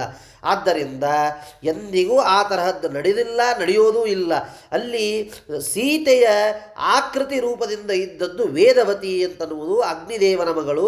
ಆ ವೇದವತಿಯ ದರ್ಶನ ಸ್ಪರ್ಶನ ರಾವಣನಿಗೆ ಆಗಬಾರದು ಅಂತ ನಿಜವಾದ ವೇದವತಿಯನ್ನು ಸ್ವಾಹಾದೇವದ ಸಮೀಪದಲ್ಲಿರಿಸಿ ಆ ಆಕೃತಿಯನ್ನು ವ್ಯವಹಾರ ಸಿದ್ಧಿಗಾಗಿ ಅಲ್ಲಿ ಅವನು ಆ ಕಾರ್ಯವನ್ನು ಮಾಡಿಸ್ತಾನೆ ಅಂತ ಹೇಳ್ತಾರೆ. ಈ ವೇದವತಿ ಯಾರು ಅಂತಂದರೆ ಹಿಂದೆ ತ್ರೇತಾಯುಗದಲ್ಲಿ ಹಂಸ ಅಂತನ್ನುವ ಒಬ್ಬನು ಲಕ್ಷ್ಮೀದೇವಿಯನ್ನು ಪುತ್ರಿಯನ್ನಾಗಿ ಪಡೆಯಬೇಕು ಅಂತ ತಪಸ್ಸನ್ನು ಮಾಡಿರ್ತಾನಂತೆ. ಅವನು ವೇದವನ್ನು ಪಾರಾಯಣ ಮಾಡ್ತಾ ಇರುವಾಗಲೇ ಅವನ ಬಾಯಿಂದ ಲಕ್ಷ್ಮೀದೇವಿ ಹೊರಗೆ ಬರ್ತಾಳೆ. ಆ ವೇದೋಚ್ಚಾರಣ ಸಮಯದಲ್ಲಿ ಅವತಾರ ಮಾಡಿದಂತಹ ಅವಳಿಗೆ ವೇದವತಿ ಅಂತ ನಾಮಕರಣವನ್ನು ಮಾಡ್ತಾರೆ. ಪ್ರಾಪ್ತ ವಯಸ್ಕಳಾದಾಗ ವಿವಾಹವನ್ನು ಮಾಡಬೇಕು ಅಂತ ವಿಚಾರ ಮಾಡಿದಾಗ ನಾರಾಯಣನಿಗೆ ಕೊಟ್ಟು ವಿವಾಹವನ್ನು ಮಾಡಬೇಕು ಅಂತ ತೀರ್ಮಾನ ಮಾಡಿ ಸ್ವಯಂವರವನ್ನು ಏರ್ಪಾಡು ಮಾಡ್ತಾನಂತೆ. ಈ ಯತ್ನದಲ್ಲಿರುವಾಗಲೇ ಒಬ್ಬ ದೈತ್ಯ ರಾತ್ರಿಯಲ್ಲಿ ಅವನು ಮಲಗಿರುವಾಗ ಕೊಂದು ಹೋಗಿಬಿಡುತ್ತಾನಂತೆ. ವೇದವತಿ ಆದರೂ ನಾರಾಯಣನನ್ನೇ ಪತಿಯನ್ನಾಗಿ ಹೊಂದಲು ತಪಸ್ಸನ್ನು ಆಚರಿಸುತ್ತಾಳಂತೆ. ರಾವಣ ಇವಳ ಸೌಂದರ್ಯಕ್ಕೆ ಮಾರು ಹೋಗಿ ತನ್ನನ್ನು ಪಾಣಿಗ್ರಹಣ ಮಾಡಬೇಕು ಅಂತ ಆಗ್ರಹ ಮಾಡ್ತಾನೆ. ಅವಳು ಒಪ್ಪದೇ ಇದ್ದಾಗ ಬಲಾತ್ಕಾರವನ್ನು ಮಾಡಿ ಅವಳ ತಲೆಗೂದಲನ್ನು ಹಿಡಿದು ಅವನು ಎಳಿತಾನಂತೆ. ವೇದವತಿಯಾದರೂ ತಾನು ಅತ್ಯಂತ ಪರಮ ಪವಿತ್ರಳಾಗಿರ್ತಕ್ಕಂಥವಳು, ನಿನ್ನಂತಹ ಪಾಪಿಯಿಂದ ಸ್ಪರ್ಶಿಸಲ್ಪಟ್ಟು ನಾಯಿ ಮುಟ್ಟಿದ ಹವಿಸ್ಸನಂತ ನಾನು ಆಗ್ತೇನೆ ಅಂತ ಪರಮಾತ್ಮನಿಗೆ ನಾನು ಎಂದೂ ಅರ್ಪಿಸಲಿಕ್ಕೆ ಸಾಧ್ಯ ಇಲ್ಲ ಅಂತ ಅಗ್ನಿಕುಂಡದಲ್ಲಿ ಪ್ರವೇಶವನ್ನು ಮಾಡ್ತಾಳಂತೆ ವೇದವತಿ. ನೋಡ್ರಿ ಎಷ್ಟು ಹಿಂದೆ ಅದರ ವೃತ್ತಾಂತ ಇದೆ. ಬರೀ ವೇದವತಿಯಲ್ಲಿ ಬಂದ್ಲು ಅಂತಷ್ಟೇ ಅರ್ಥವಲ್ಲ, ವೇದವತಿಯೂ ಇಲ್ಲ. ಯಾಕೆಂದರೆ ವೇದವತಿ ಅವಳು ಸಾಕ್ಷಾತ್ ಲಕ್ಷ್ಮೀದೇವಿಯ ಸ್ವರೂಪಳು. ಆದ್ದರಿಂದ ರಾವಣ ನಿರಾಶನಾಗಿ ಹಿಂತಿರುಗುತ್ತಾನೆ. ಆಗ ಅಯೋನಿಜಳಾದ ವೇದವತಿ ಪುನಃ ಅಗ್ನಿಯಿಂದ ಹೊರಗೆ ಬಂದು ಮತ್ತೆ ತಪಸ್ಸನ್ನು ಮಾಡಲಿಕ್ಕೆ ಪ್ರಾರಂಭ ಮಾಡ್ತಾಳಂತೆ. ರಾವಣ ಪುನಃ ಮತ್ತೆ ಇವಳನ್ನು ಕಂಡು ಹಿಂದಿನಂತೆ ಮತ್ತೆ ಅವಳನ್ನು ಬಲಾತ್ಕಾರ ಮಾಡಲಿಕ್ಕಾಗಿ ಬರ್ತಾನೆ. ಮತ್ತೆ ಅವಳು ಅಗ್ನಿಯಲ್ಲಿ ಬೀಳ್ತಾಳಂತೆ. ರಾವಣನು ಸಹ ಅಗ್ನಿಯಲ್ಲಿ ಬೀಳ್ತಾನೆ. ಆದರೆ ವೇದವತಿಯು ಸಿಗದೆ 3 ವಜ್ರಗಳು ಅವನಿಗೆ ಸಿಗುತ್ತವಂತೆ. ಅದನ್ನು ತೆಗೆದುಕೊಂಡು ಮಂಡೋದರಿಗೆ ಕೊಡಲು ಪೆಟ್ಟಿಗೆಯಲ್ಲಿ ಹಾಕಿಕೊಂಡು ಅದನ್ನು ತೆರೆಯಲು ಯತ್ನಿಸಿದಾಗ ಎಷ್ಟು ಪ್ರಯತ್ನ ಮಾಡಿದರೂ ತೆಗಿಲಿಕ್ಕೆ ಆಗೋದಿಲ್ಲ. ನೋಡಿದಾಗ ವಜ್ರದ ಬದಲಾಗಿ ಒಂದು ಹೆಣ್ಣು ಮಗು ಇರುತ್ತದೆ ಅಂತ ನಮ್ಮ ವಿಚಾರವನ್ನು ತಿಳಿಸ್ತಾರೆ. ಆ ಮಂಡೋದರಿ ಕೇಳಿದಾಗ ಈ ಎಲ್ಲ ವಿಚಾರವನ್ನು ಹೇಳ್ತಾರಂತೆ ರಾವಣ. ತಂದೆಯನ್ನೇ ಕೊಂದವಳನ್ನು ಇಲ್ಲಿಗೆ ತಂದರಿ ಅಂತ ಕೇಳಿದಾಗ ಕೊಲ್ಲಲು ಮುಂದಾಗ್ತಾನಂತೆ. ಆಗ ಮಂಡೋದರಿ ಶಿಶು ಹತ್ಯೆಯನ್ನು ಮಾಡಬಾರದು ಅಂತ ತಡೆದು ಅದನ್ನು ಸಮುದ್ರದ ಆ ಕಡೆ ಬಿಸಾಕಬೇಕು ಅಂತ ರಾಕ್ಷಸರಿಗೆ ಹೇಳಿ ಕಳಿಸ್ತಾಳಂತೆ. ಆ ಮಗು ಅವನನ್ನು ಕೊಲ್ಲಲು ಪುನಃ ಇಲ್ಲಿಗೆ ಬರುತ್ತೇನೆ ಅಂತ ಹೇಳ್ತದಂತೆ. ರಾಕ್ಷಸರು ಸಮುದ್ರದಲ್ಲಿ ಹಾಕಿದಾಗ ಅಲೆಗಳಿಂದ ಅಯೋಧ್ಯೆಗೆ ಬಂದು ಸೇರುತ್ತದೆ. ಅಲ್ಲಿ ಹೋಗಿ ಭೂಮಿಯಲ್ಲಿ ಇರುತ್ತದೆ. ಆ ಶಿಶುವೇ ಜನಕನ ಅವನು ಯಜ್ಞಕ್ಕಾಗಿ ಭೂಶೋಧನೆಯನ್ನು ಮಾಡಿದಾಗ ಆ ಜನಕ ಮಹಾರಾಜನಿಗೆ ನೆಲದಲ್ಲಿ ಸಿಕ್ಕಂಥವಳು ಅವಳೇ ವೇದವತಿ. ಅವಳಿಗೆ ಮುಂದೆ ಅವಳನ್ನೇ ಪದ್ಮಾವತಿ ಅಂತ ಕರೀತಾರೆ, ಅವಳಿಗೆ ಸೀತೆ ಅಂತೂ ಕೂಡ ಕರೀತಾರೆ ಅಂತ ನಮ್ಮ ವಿಚಾರವನ್ನು ತಿಳಿಸ್ತಾರೆ. ನೋಡ್ರಿ, ಅಂದರೆ ಬರೀ ಭೂಮಿಯಲ್ಲಿ ಶಿಶು ಸಿಕ್ಕಿತು ಅಂತಷ್ಟೇ ನಮಗೆ ಮೇಲ್ನೋಟಕ್ಕೆ ಗೊತ್ತಾಗ್ತದೆ, ಆದರೆ ಅದರ ಹಿಂದೆ ಎಷ್ಟು ಕಥೆ ಇದೆ ಅಂತ ಅನ್ನೋದನ್ನು ತಿಳಿಸ್ತಾರೆ. ಆದ್ದರಿಂದ ಹೀಗೆ ಲಕ್ಷ್ಮಣ ಸಮೇತನಾಗಿ ಕಾಡಿನಲ್ಲಿ ತಿರುಗುತ್ತಾ ಇರುವಾಗ ಶ್ರೇಷ್ಠನಾದ ಆ ಉದಾರ ಗುಣವುಳ್ಳಂತಹ ರಾವಣ, ನೀನು ನನ್ನ ಶಿಷ್ಯನಲ್ಲದೆ ಸ್ನೇಹಿತನಾಗಿದ್ದೀಯ, ಆದ್ದರಿಂದ ನಿನ್ನಲ್ಲಿರುವ ಬ್ರಾಹ್ಮಣನ ಹೆಂಡತಿಯನ್ನು ಸೀತೆಯೆಂದು ಭ್ರಮಿಸಬೇಡ. ಹೀಗೆ ಹೇಳಿದಾಗ ಮೋಸಗೊಳಿಸಿ ಸೀತಾದೇವಿಯನ್ನು ತನ್ನ ಮನೆಯಲ್ಲಿಟ್ಟು ಪೂಜಿಸಬೇಕೆಂದು ಪಾತಾಳಕ್ಕೆ ಕರೆದುಕೊಂಡು ಹೋಗಿ ಅವಳನ್ನು ತನ್ನ ಹೆಂಡತಿಯಾದ ಸ್ವಾಹಾದೇವಿಯಲ್ಲಿ ಇರಿಸಿ ವೇದವತಿಯನ್ನು ಕರೆದುಕೊಂಡು ಬರ್ತಾನಂತೆ ಅಗ್ನಿದೇವ. ಸೀತಾಕೃತಿಂ ತತಕೃತ್ವ ಮಾಯಾ ಮೇಷವಾಹನ ಪ್ರದರ್ಶಯನ್ನುವಾಚಾತ ರಾವಣಂ ಪ್ರೀಣಯನ್ನಿವ. ಹೀಗೆ ಅಗ್ನಿದೇವ ಈ ಎಲ್ಲ ಕಾರ್ಯವನ್ನು ಮಾಡ್ತಾನಂತೆ. ಸಾಕ್ಷಾತ್ ಸೀತೆಯನ್ನೇ ರಾವಣನು ಅಪಹರಿಸಿದ್ದರೆ ಅವನು ಆಗಲೇ ಭಸ್ಮವಾಗಿ ಹೋಗ್ತಾ ಇದ್ದ. ಆದ್ದರಿಂದ ಎಂದಿಗೂ ಅದು ಸಾಧ್ಯವಿಲ್ಲ, ಯಾಕಂದರೆ ಸಾಕ್ಷಾತ್ ಲಕ್ಷ್ಮೀದೇವಿ. ಆದ್ದರಿಂದ ಸೀತಾಕೃತಿಯನ್ನು ನಿರ್ಮಾಣ ಮಾಡ್ತಾನೆ. ಆ ಸೀತಾಕೃತಿಯಲ್ಲಿ ಈ ವೇದವತಿಯು ಪ್ರವೇಶ ಮಾಡ್ತಾಳೆ. ಯಾಕೆಂದರೆ ಅವಳು ಹೇಳಿರ್ತಾಳೆ, ಯಾಕಂದರೆ ನಿನ್ನ ಸಂಹಾರ ಮಾಡ್ತೀನಿ ಅಂತ ಶಿಶುವಾಗಿದ್ದಾಗಲೇ ಅವಳು ಅಲ್ಲಿ ಹೇಳಿರ್ತಾಳೆ. ಆದ್ದರಿಂದ ಅವಳೇ ಆಕೃತಿಯ ಒಂದು ಅಂಶದಲ್ಲಿ ಇದ್ದು ಅವಳು ಆ ರಾವಣನ ಜೊತೆಗೆ ಹೋಗ್ತಾಳೆ ಅಂತ ನಮ್ಮ ವಿಚಾರವನ್ನು ತಿಳಿಸ್ತಾರೆ. ಇದು ಹೇಳ್ತಾರೆ, ಕೂರ್ಮರೂಪಿಯ ಭಾರ್ಯ ವೇದವತಿ ಅಂತನ್ನುವ ಹೆಸರು ಅಂತನ್ನುವುದನ್ನು ಹೇಳ್ತಾರೆ. ಪದ್ಮಪುರಾಣದಲ್ಲಿ ಲಕ್ಷ್ಮೀ ಸಹಸ್ರನಾಮದಲ್ಲಿ ವೇದವತ್ತೈ ನಮಃ ಅಂತ ಅಲ್ಲಿ ಪ್ರಯೋಗವನ್ನು ಮಾಡಿದ್ದಾರೆ. ಆದ್ದರಿಂದ ವೇದವತಿ ಅಂತಂದರೆ ಅವಳು ಬೇರೆ ಯಾರೂ ಅಲ್ಲ, ಅವಳು ಲಕ್ಷ್ಮೀ ದೇವಿಯೇ ಅಂತನ್ನುವುದನ್ನು ಇಲ್ಲಿ ನಾವು ತಿಳಿಯಬೇಕು. ಹೀಗೆ ಅಷ್ಟು ಆ ಮಹತ್ವವನ್ನು ಪೂರ್ವ ವೃತ್ತಾಂತವನ್ನು ತಿಳಿಸ್ತಾರೆ. ಆ ವೇದವತಿಯನ್ನು ಸೀತೆಯ ರೂಪವುಳ್ಳವಳಂತೆ ಮಾಡಿ ಆಕೆಯನ್ನು ರಾವಣಿಗೆ ತಂದು ತೋರಿಸಿ ಆ ದುಷ್ಟನನ್ನು ಸಂತೋಷಪಡಿಸುವವನಂತೆ ಹೇಳ್ತಾನೆ. ನಿಜವಾದ ಸೀತೆ ಇವಳನ್ನು ಹಿಡಿದುಕೊಂಡು ನೀನು ಹೋಗುವಂತ ಅಗ್ನಿದೇವ ಹೇಳಿದಾಗ ರಾವಣನು ಕರೆದುಕೊಂಡು ಹೋಗ್ತಾನೆ ಅಂತನ್ನುವ ವಿಚಾರವನ್ನು ತಿಳಿಸ್ತಾರೆ. ರಾವಣನಿಗೆ ರುದ್ರದೇವರಲ್ಲಿ ಮತ್ತು ಯಜ್ಞೇಶ್ವರರಲ್ಲಿ ವಿಶೇಷವಾದ ವಿಶ್ವಾಸ ಇದ್ದದ್ದರಿಂದ ಅವನು ಅಗ್ನಿಯ ಮಾತನ್ನು ಕೇಳಿ ಮಾಯಾ ಸೀತೆಯನ್ನು ಅಲ್ಲಿ ಕರೆದುಕೊಂಡು ಹೋಗ್ತಾನೆ, ನಿಜವಾದ ಸೀತೆ ಅಂತ ತಿಳಿದು ಅಂತನ್ನುವುದನ್ನು ಇಲ್ಲಿ ತಿಳಿಸ್ತಾರೆ. ಆದ್ದರಿಂದ ರಾಮ ಇವನು ಸೀತೆಗೆ ಹೇಳುವ ಮಾತು ಏನು ಅಂತಂದರೆ, ರಾವಣನು ಸನ್ಯಾಸಿ ವೇಷದಿಂದ ಇಲ್ಲಿಗೆ ಬರ್ತಾನೆ, ನೀನು ನಿನ್ನ ಹಾಗೆ ಇರುವ ಛಾಯಾಸೀತೆಯನ್ನು ನಿರ್ಮಾಣ ಮಾಡಿ ಗುಡಿಸಲಲ್ಲಿಟ್ಟು ಯಜ್ಞಕುಂಡವನ್ನು ಪ್ರವೇಶ ಮಾಡಿ ಅಗ್ನಿಯ ಮನೆಗೆ ನೀನು ಹೋಗು ಅಂತ ನೋಡಿ, ರಾಮದೇವರು ಅರಣ್ಯಕಾಂಡದಲ್ಲಿ ಬರುವಂತಹ ಮಾತು, ರಾಮದೇವರು ಈ ಎಲ್ಲ ವಿಚಾರಗಳನ್ನು ಹೇಳಿ ಹೋಗಿರ್ತಾರಂತೆ. ಮೇಲ್ನೋಟಕ್ಕೆ ನಾವು ರಾಮಾಯಣವನ್ನು ಕೇಳಿದರೆ ಈ ಯಾವ ವಿಚಾರಗಳು ನಮಗೆ ಗೊತ್ತಾಗೋದಿಲ್ಲ. ಉವಾಚ ಭಿಕ್ಷುರೂಪೇಣ ಆಗಮಿಷ್ಯತಿ ತೇಂತಿಕಂ ತ್ವಂತು ಛಾಯಾ ತ್ವದಾಕಾರ ಸ್ಥಾಪಯಿತ್ವೋಟಜಂ ವಿಷ ಅಗ್ನೌ ಅದೃಶ್ಯರೂಪೇಣ ವರ್ಷಂ ತಿಷ್ಟ ಮಮಾಜ್ಞೆಯ ಮಾಯಾ ಸೀತಾ ಬಹಿಸ್ಥಾಪ್ಯ ಸ್ವಯಂ ಅಂತದದೇನಲೇ. ರಾಮದೇವರು ಹೇಳೋಗಿರುತ್ತಾರೆ, ನೀನು ನಿನ್ನ ಆಕೃತಿಯನ್ನು ಗುಡಿಸಲಲ್ಲಿಟ್ಟು ನೀನು ಅಗ್ನಿ ಪ್ರವೇಶ ಮಾಡಿ ಅಗ್ನಿಯ ಮನೆಗೆ ನೀನು ಹೋಗು, ಅಲ್ಲಿ ರಾವಣ ಬಂದು ಆ ಆಕೃತಿಯನ್ನು ತೆಗೆದುಕೊಂಡು ಹೋಗ್ತಾನೆ ಅಂತ ಹೇಳುತ್ತಾರೆ. ಇದಕ್ಕೆ ಶ್ರೀಮದಾಚಾರ್ಯರು ಕೈಲಾಸಕ್ಕೆ ಹೋದಳು ಅಂತ ಶ್ರೀಮದಾಚಾರ್ಯರು ತಿಳಿಸ್ತಾರೆ. ಅಂದರೆ ಅಗ್ನಿಯ ಮೂಲಕವಾಗಿ ಅವಳು ಕೈಲಾಸಕ್ಕೆ ಹೋಗ್ತಾಳೆ ಅಂತ ನಾವು ವಿಚಾರವನ್ನು ಹೇಳ್ತಾರೆ ಇಲ್ಲಿ. ಮೊದಲು ಅಗ್ನಿಯ ಮನೆಗೆ ಹೋಗಿ ಅಲ್ಲಿಂದ ಅವಳು ಕೈಲಾಸಕ್ಕೆ ಹೋಗ್ತಾಳೆ ಹೊರತು ಆ ಅಗ್ನಿಯ ಮನೆಯಲ್ಲಿಯೇ ಅವಳು ಇರುತ್ತಾಳೆ ಅಂತನ್ನುವುದು ಅರ್ಥವಲ್ಲ. ಆದ್ದರಿಂದ ಶ್ರೀಮದಾಚಾರ್ಯರು ಹೇಳಿದ ಅರ್ಥ ಇದು ಅತ್ಯಂತ ಸಾರ್ಥಕವಾದದ್ದು. ಆದ್ದರಿಂದ ಅವಳು ಕೈಲಾಸಕ್ಕೆ ಹೋಗಿ ಅಲ್ಲಿ ವಾಸವನ್ನು ಮಾಡ್ತಾಳೆ. 1 ವರ್ಷವಾದ ಮೇಲೆ ರಾಮದೇವರು ರಾವಣನನ್ನು ಕೊಂದು ಪುನಃ ಅಗ್ನಿಯ ಪರೀಕ್ಷೆ ನೆಪದಿಂದ ಸೀತಾಕೃತಿಯನ್ನು ಅಗ್ನಿ ಪ್ರವೇಶ ಮಾಡಿದಾಗ ಕೈಲಾಸಕ್ಕೆ ಸೇವೆ ಸ್ವೀಕರಿಸಲು ಹೋದಂತಹ ಸೀತೆಯು ಅಗ್ನಿಯ ಮೂಲಕವೇ ಬರ್ತಾಳೆ ಅಂತನ್ನುವ ವಿಚಾರವನ್ನು ಇಲ್ಲಿ ತಿಳಿಸ್ತಾರೆ.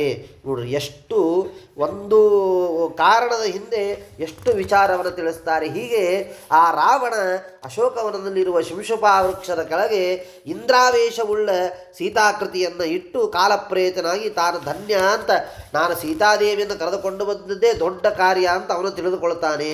ಆದರೆ ಅವನಿಗೆ ಹಿಂದಿನ ಯಾವ ವಿಚಾರಗಳು ಗೊತ್ತಿರೋದಿಲ್ಲ. ಆದ್ದರಿಂದ ಆಗ ರಾಮ ಲಂಕಾಪಟ್ಟಣಕ್ಕೆ ಹೋಗಿ ನೀಚ ರಾಕ್ಷಸರಿಂದ ಕೂಡಿದಂತಹ ಎಲ್ಲರನ್ನ ಕೊಂದು ಹಾಕ್ತಾನೆ. ರಾವಣನನ್ನು ಕೊಂದು ಯುದ್ಧ ಮುಗಿದ ಮೇಲೆ ಸೀತೆಯನ್ನು ಹೊಂದಿ ಆಲೋಚನೆ ಮಾಡ್ತಾನಂತೆ, ನಾನು ಹೀಗೆಯೇ ಸೀತೆಯನ್ನು ಕರೆದುಕೊಂಡು ಹೋದರೆ ಲೋಕದಲ್ಲಿ ಅಪವಾದ ಬಂದು ಬಿಡುತ್ತದೆ. ಆದ್ದರಿಂದ ಅಗ್ನಿಕುಂಡದಲ್ಲಿ ಪ್ರವೇಶ ಮಾಡಿಸಿ ಆ ಸೀತೆಯನ್ನು ಪವಿತ್ರಳು ಅಂತ ಜಗತ್ತಿಗೆ ತೋರಿಸಬೇಕು ಅಂತನ್ನುವುದಕ್ಕಾಗಿ ಪರಮಾತ್ಮ ಆ ಕಾರ್ಯವನ್ನು ಮಾಡ್ತಾನಂತೆ. ಯಾಕಂದರೆ ಆ ಜನರು ಒಬ್ಬೊಬ್ಬರು ಒಂದೊಂದು ವಿಧವಾಗಿ ಮಾತನಾಡ್ತಾರೆ.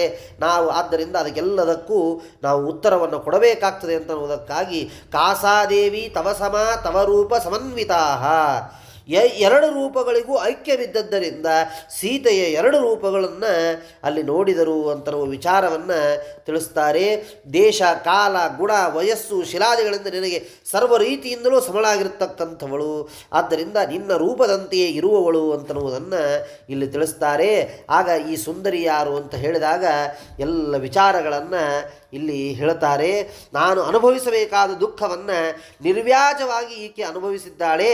ಆದ್ದರಿಂದ ಈಕೆಯು ಸ್ವಾಹಾದೇವಿಯಲ್ಲಿ ಇರಿಸಲ್ಪಟ್ಟಿದಂತಹ ವೇದವತಿಯಾಗಿದ್ದಾಳೆ ಅಂತ ಹೇಳಿದಾಗ ಈ ವೇದವತಿಯನ್ನು ನೀವು ಅಂಗೀಕರಿಸಿ ವಿವಾಹವನ್ನು ಮಾಡಿಕೊಳ್ಳಬೇಕು ಅಂತ ಸೀತಾದೇವಿ ರಾಮಚಂದ್ರ ದೇವರಿಗೆ ಹೇಳಿದಾಗ ರಾಮಚಂದ್ರ ದೇವರು ಹೇಳ್ತಾರಂತೆ, ಈಗ ಅದು ಸಾಧ್ಯವಿಲ್ಲ. ಯಾಕೆಂದರೆ ನಾನು ಏಕಪತ್ನಿ ವ್ರತಸ್ಥನಾಗಿದ್ದೇನೆ. ಏಕಪತ್ನಿ ವ್ರತಂ ವೇದ್ಯ ಕೃತಂ ಜಾನಾಸಿ ಭಾಮಿನಿ ದಾಪರೇಂಗಿ ಕರೋಮೀನಿ ಬಹೂನಾಂ ವರದೋಜತಃ. ಹಿಂದೆ ಕೃತಯುಗದಲ್ಲಿ ಬೃಹಸ್ಪತಿಯ ಮಗನಾದಂತಹ ಕುಶಧ್ವಜನ ಪುತ್ರಿಯಾದ ಇವಳು ವೇದವತಿ ಅಂತೇಳಿ ಪ್ರಸಿದ್ಧಳಾಗಿರತಕ್ಕಂಥವಳು. ರಾವಣ ಇವಳನ್ನೂ ಸ್ಪರ್ಶಿಸಿದ್ದರಿಂದ ಅಗ್ನಿಯಲ್ಲಿ ಪ್ರವೇಶಿಸಿ ದೇಹವನ್ನು ಪವಿತ್ರಗೊಳಿಸಿಕೊಳ್ಳು ಅಂತನ್ನುವ ವಿಚಾರವನ್ನು ಕೂಡ ಇಲ್ಲಿ ತಿಳಿಸ್ತಾರೆ. ಇವಳು ಯಾವ ಪ್ರಯೋಜನಕ್ಕಾಗಿ ನನ್ನಿಂದ ಮಾತ್ರ ಅನುಭವಿಸಬೇಕಾದ ಕಷ್ಟಗಳನ್ನು ಇವಳು ಅನುಭವಿಸಿದ್ದಾಳೆ. ಆದ್ದರಿಂದ ಇವಳನ್ನು ನೀವು ಸ್ವೀಕಾರ ಮಾಡಬೇಕು ಅಂತ ಹೇಳಿದಾಗ ಆಗ ಸೀತಾದೇವಿ ಹೇಳಿದಾಗ ರಾಮದೇವರು ಹೇಳುತ್ತಾರೆ, ಈಗ ಅದು ಸಾಧ್ಯವಿಲ್ಲ. ಯಾಕೆಂದರೆ ನಾನು ಏಕಪತ್ನಿ ವ್ರತಸ್ಥನಾಗಿದ್ದೇನೆ. ದ್ವಾಪರದಲ್ಲಿ ನಾನು ಏಕಪತ್ನಿ ವ್ರತವನ್ನು ಮಾಡುವುದಿಲ್ಲ. ಕಾರಣ ಬಹಳ ಭಕ್ತರಿಗೆ ಪತಿತ್ವ ವರವನ್ನು ನಾನು ನೀಡಿದ್ದೇನೆ. ಈಕೆಯನ್ನು ದ್ವಾಪರದ ಯುಗದ ಅಂತ್ಯದಲ್ಲಿ ನಾನು ಅಂಗೀಕಾರವನ್ನು ಮಾಡಿಕೊಳ್ಳುತ್ತೇನೆ ಅಂತ ವಿಚಾರವನ್ನು ಹೇಳುತ್ತಾರೆ. ದ್ವಾಪರದ 28ನೇ ದ್ವಾಪರದ ಕೊನೆ ಕ್ಷಣದಲ್ಲಿ ಈ ಪರಮಾತ್ಮ ಶ್ರೀನಿವಾಸ ಅವತಾರವನ್ನು ತಾಳಿದ್ದು ಅಂತ ಹಿಂದೆ 2-3 ಕಡೆಗೆ ಬಂದಿದೆ. ಆದ್ದರಿಂದ ಆ ಪರಮಾತ್ಮ ಶ್ರೀನಿವಾಸ ಈ 28ನೇ ಕಲಿಯುಗದಲ್ಲಿ ನಿನ್ನ ಮಾತಿನಂತೆ ಅವಶ್ಯವಾಗಿ ಅವಳನ್ನು ನಾನು ಸ್ವೀಕಾರ ಮಾಡುತ್ತೇನೆ. ಅಲ್ಲಿವರೆಗೂ ಇವಳು ಬ್ರಹ್ಮನ ಸತ್ಯಲೋಕದಲ್ಲಿ ಆತನಿಂದ ಪೂಜಿತಳಾಗಿ ಅಲ್ಲಿ ಇರಲಿ ಅಂತ ಆ ಶ್ರೀನಿವಾಸ ಹೇಳಿರ್ತಾರಂತೆ. ಈ ರಾಮಚಂದ್ರನ ಮಾತನ್ನು ಕೇಳಿ ವೇದವತಿ ದೇವಿ ಅವಳು ಸತ್ಯಲೋಕಕ್ಕೆ ಹೊರಟು ಹೋಗ್ತಾಳೆ. ಅವಳು ಪದ್ಮಾವತಿ ಈ ಜನ್ಮದ ಹಿಂದಿನ ಎಲ್ಲ ವಿಚಾರಗಳನ್ನು ತಿಳಿಸ್ತಾರಂತೆ. ನನ್ನ ಮಾತು ಎಂದಿಗೂ ಅಸತ್ಯವಾಗಲಿಕ್ಕೆ ಸಾಧ್ಯವಿಲ್ಲ, ಜ್ಞಾನಿಗಳನ್ನು ಹೇಳ್ತಾರೆ. ಆದ್ದರಿಂದ ಋಷೀಣಾಂ ಪುನರಾಜ್ಞಾನಾಂ ವಾಚಮರ್ಥೋನುಧಾವತಿ ಅಂತ ಶಾಸ್ತ್ರ ಹೇಳುವಂತೆ ಯಾರೋ ಒಬ್ಬ ಹಿರಿಯರು ಬಹಳ ಉತ್ತಮರಾಗಿರ್ತಕ್ಕಂಥವರು ಹೇಳಿದ ಒಂದು ಮಾತನ್ನೇ ಪರಮಾತ್ಮ ಎಂದಿಗೂ ಸುಳ್ಳು ಅಂತ ಮಾಡೋದಿಲ್ಲ. ಅಂದ ಮೇಲೆ ಸಾಕ್ಷಾತ್ ಪರಮಾತ್ಮ ಹೇಳಿದಂತಹ ಮಾತು ಅಂದ ಮೇಲೆ ಅದು ಎಂದಿಗೂ ಸುಳ್ಳಾಗಲಿಕ್ಕೆ ಸಾಧ್ಯ ಇಲ್ಲ. ಆದ್ದರಿಂದ ಹೀಗೆ ಪದ್ಮಾವತಿಯ ಎಲ್ಲ ಅವತಾರ ಕಾರಣವನ್ನು ಆ ಬಕುಳಾದೇವಿಗೆ ಹೇಳಿ ಸಂತೋಷ ಕುತೂಹಲಗಳಿಂದ ಶ್ರೀನಿವಾಸನಿಗೆ ಆ ಬಕುಳಾದೇವಿ ಹೇಳ್ತಾಳಂತೆ. ಸಮಸ್ತ ಶಾಸ್ತ್ರಜ್ಞರಾದಂತಹ ಸಭಾಯೋಗ್ಯ ಪಂಡಿತರಿಂದ ಕೂಡಿರುವ ಆಕಾಶರಾಜನ ಸಭೆಗೆ ಹೋಗಿ ಅಲ್ಲಿ ಎಲ್ಲ ವಿಚಾರಗಳನ್ನು ತಿಳಿದು ದೇವಾನುದೇವತೆಗಳಿಂದ ಸ್ತೋತ್ರ ಮಾಡಲ್ಪಡುವಂತಹ ಲಕ್ಷ್ಮೀದೇವಿಯನ್ನು ನನಗೆ ಅವಶ್ಯವಾಗಿ ನಾನು ಹೊಂದಿಸಿ ವಿವಾಹ ಕಾರ್ಯವನ್ನು ಮಾಡುತ್ತೇನೆ. ನೀನು ಅತ್ಯಂತ ಉತ್ತಮವಾಗಿ ಇದ್ದು ಸಮಾಧಾನದಿಂದ ಹಾಸಿಗೆಯಿಂದ ಎದ್ದು ಭೋಜನವನ್ನು ಮಾಡಬೇಕು ಅಂತ ಹೇಳ್ತಾನಂತೆ. ಆಗ ಪರಮಾತ್ಮ ಎದ್ದು ದೇವಮಾಯೆಯಿಂದ ನಿರ್ಮಿತವಾದ ಸ್ವಪುಚ್ಛವೇ ರಕ್ಷಕವಾಗಿ ಉಳ್ಳ ಕುದುರೆಯನ್ನು ಏರಿ ದಾರಿ ತಿಳಿಯುವ ಬಗೆಯನ್ನು ಹೇಳ್ತಾನೆ ಅಂತ ವಿಚಾರವನ್ನು ಹೇಳ್ತಾರೆ. ಬಕುಲಾದೇವಿ ಹೇಳ್ತಾಳೆ, ನನಗೆ ನೀನು ದಾರಿಯನ್ನು ಹೇಳು, ನಾನು ಆ ಆಕಾಶರಾಜನ ಬಳಿಗೆ ಅವಶ್ಯವಾಗಿ ಹೋಗಿ ಬರ್ತೇನೆ ಅಂತ ಹೇಳಿದಾಗ ಪರ್ವತಾಧ ಪ್ರದೇಶೇ ಚ ಕಪಿಲಾ ಪೂಜಿತ ಶಿವ, ಅಲ್ಲಿ ಪರ್ವತದ ಕೆಳಗಡೆಗೆ ಕಪಿಲನಿಂದ ಪೂಜಿತನಾದ ರುದ್ರದೇವರಿದ್ದಾರೆ. ಕಪಿಲೇಶ್ವರನ ಸಮೀಪದಲ್ಲಿಯೇ ತೀರ್ಥರಾಜರು ಇದ್ದಾರೆ. ಆ ತೀರ್ಥ ರಾಜನಲ್ಲಿ ನನ್ನ ವಿವಾಹ ಕಾರ್ಯವು ಶೀಘ್ರವಾಗಿ ಆಗಬೇಕು ಅಂತನ್ನುವುದಕ್ಕಾಗಿ ಸ್ನಾನವನ್ನು ಮಾಡು. ಆ ಕಪಿಲೇಶ್ವರನಿಗೆ ನಮಸ್ಕಾರವನ್ನು ಮಾಡಿ ಆ ಕಪಿಲೇಶ್ವರನಲ್ಲಿ ಪ್ರಾರ್ಥನೆಯನ್ನು ಮಾಡಿ ಈ ಕಾರ್ಯವು ಪ್ರಾರಂಭ ಮಾಡಿದ ಕಾರ್ಯ ನಿರ್ವಿಘ್ನವಾಗಿ ಆಗಬೇಕು ಅಂತ ಅಲ್ಲಿ ಪ್ರಾರ್ಥನೆಯನ್ನು ಮಾಡಿಕೊಂಡು ನನಗೆ ಹಾಗೂ ಪದ್ಮಾವತಿ ವಿವಾಹವನ್ನು ಮಾಡಿಸುವಂತ ಅಲ್ಲಿ ನಮಸ್ಕಾರವನ್ನು ಮಾಡಿ ನೀನು ಅಲ್ಲಿಂದ ಮುಂದೆ ಹೊರಡಬೇಕು ಅಂತನ್ನುವ ವಿಚಾರವನ್ನು ಶ್ರೀನಿವಾಸ ಬಕುಲಾದೇವಿಗೆ ಹೇಳ್ತಾರಂತೆ. ನೋಡ್ರಿ, ಯಾವ ಪರಮಾತ್ಮನಿಂದ ಅನುಗ್ರಹೀತರಾದ ರುದ್ರದೇವರು ಎಷ್ಟೆಲ್ಲ ಕಾರ್ಯಗಳನ್ನು ಮಾಡುತ್ತಾರೆ. ಅಂತಹ ರುದ್ರದೇವರ ಮುಖಾಂತರವಾಗಿಯೇ ಪರಮಾತ್ಮ ಈ ಕಾರ್ಯವನ್ನು ಕೂಡ ಇಲ್ಲಿ ಮಾಡಿಕೊಳ್ತಾನೆ ಅಂತನ್ನುವ ವಿಚಾರವನ್ನು ತಿಳಿಸ್ತಾರೆ. ಋಷಿಗಳಿಂದ ಪೂಜಿತರಾದಂತಹ ರುದ್ರದೇವರು ಇದ್ದಾರೆ. ಅಲ್ಲಿ ಪ್ರಾರ್ಥನೆಯನ್ನು ಮಾಡಿ ನೀನು ಅವಶ್ಯವಾಗಿ ಆ ಕಾರ್ಯಕ್ಕಾಗಿ ಹೊರಡಬೇಕು ಅಂತ ಹೇಳಿದಾಗ ಆ ರುದ್ರದೇವರನ್ನು ಪ್ರಾರ್ಥನೆ ಮಾಡಿ ಅಲ್ಲಿಂದ ಶುಕಾಶ್ರಮಕ್ಕೆ ಹೋಗಬೇಕು. ಅಲ್ಲಿರುವಂತಹ ಪದ್ಮ ಸರೋವರದಲ್ಲಿ ಕೃಷ್ಣ ಬಲರಾಮರಿದ್ದಾರೆ. ಅವರನ್ನು ಭಕ್ತಿಯಿಂದ ನಮಸ್ಕಾರ ಮಾಡಿ ನನ್ನ ಸಹೋದರರಂತಿರುವ ಅವರನ್ನು ಪದ್ಮ ಸರೋವರದಲ್ಲಿ ಪದ್ಮಗಳಿಂದ ನನ್ನ ಉದ್ದೇಶವಾಗಿ ಪೂಜೆಯನ್ನು ಮಾಡು. ಅಲ್ಲಿಂದ ಸುವರ್ಣಮುಖಿ ಅಂತನ್ನುವ ನದಿಯನ್ನು ದಾಟಿ ಆಕಾಶರಾಜನ ಪಟ್ಟಣಕ್ಕೆ ಸುಖವಾಗಿ ಹೋಗು. ಆ ಕನ್ಯೆಯನ್ನು ಪಡೆಯಲು ಬೇಕಾದಂತೆ ಎಲ್ಲ ವಿಧವಾದ ಮಾತುಗಳನ್ನು ಮಾತನಾಡಿ ಆ ಕಾರ್ಯವನ್ನು ನೀನು ಸಾಧಿಸಿಕೊಂಡು ಬರಬೇಕು ಅಂತ ಶ್ರೀನಿವಾಸ ಬಕುಲಾದೇವಿಗೆ ಹೇಳ್ತಾರಂತೆ. ಶ್ರೀನಿವಾಸನಿಂದ ಅಪ್ಪಣೆಯನ್ನು ಪಡೆದಂತಹ ಆ ಬಕುಲಾದೇವಿ ಶೇಷಾಚಲದಿಂದ ಇಳಿದು ಅಲ್ಲಿಂದ ಹೊರಡ್ತಾಳಂತೆ. ಹೊರಟು ಅವಳು ಅದೇ ರೀತಿ ಅವನಿಗೆ ಹೇಳಿದಂತೆ ಬಕುಲಾದೇವಿ ಕುದುರೆಯನ್ನು ಹತ್ತಿಕೊಂಡು ಸುವರ್ಣಮುಖರಿ ನದಿಯನ್ನು ದಾಟಿ ಅಗಸ್ತ್ಯ ಋಷಿಗಳ ಆಶ್ರಮಕ್ಕೆ ಬರ್ತಾಳೆ. ಅಲ್ಲಿರುವ ರುದ್ರದೇವರನ್ನು ನೋಡಿದಾಗ ಅಲ್ಲಿ ಪದ್ಮಾವತಿ ಸಖಿಯರೊಡನೆ ನೋಡ್ತಾಳೆ.